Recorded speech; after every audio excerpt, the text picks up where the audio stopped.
তোমরা আমাকে ডাকো, আমি তোমাদের ডাকে সাড়া দেবই দেব, যেহেতু কোরআনের আয়াত, অস্বীকারের সুযোগ নাই। উজিবু দাওয়াতাদ দাঈ ইযা দাআন, দোয়াকারী যখন দোয়া করে আমার কাছে, আমি সঙ্গে সঙ্গে সাড়া দেই তার দোয়াতে। সুতরাং আল্লাহ প্রতিটা দোয়াই কবুল করেন, তবে কোনটা নগদে দেন, কোনটা বাকি রাখেন, পরবর্তীতে প্রতিদান হিসাবে আখিরাতে দিবেন বলে। হাসরের ময়দানে বান্দাকে যখন যে দোয়াগুলোর ফল নগদে পায় নাই, এগুলোর বদলে আল্লাহ যখন নেক দিবেন, সওয়াব দিবেন, এত খুশি হবে বান্দা চিন্তা করবে, হায় যদি একটাও নগদে না পাইতাম, সব যদি আজ দিয়ে দিত আল্লাহ, আজই তো আমার লাভ হতো, বড় যেটা জিততাম।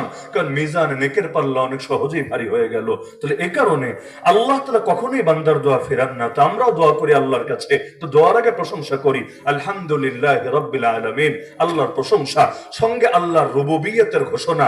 রব কাকে বলে? যিনি সার্বভৌম ক্ষমতার মালিক, তাকে রব বলে। হায়াতের মালিক তিনি, মৌতের মালিক তিনি, উপকার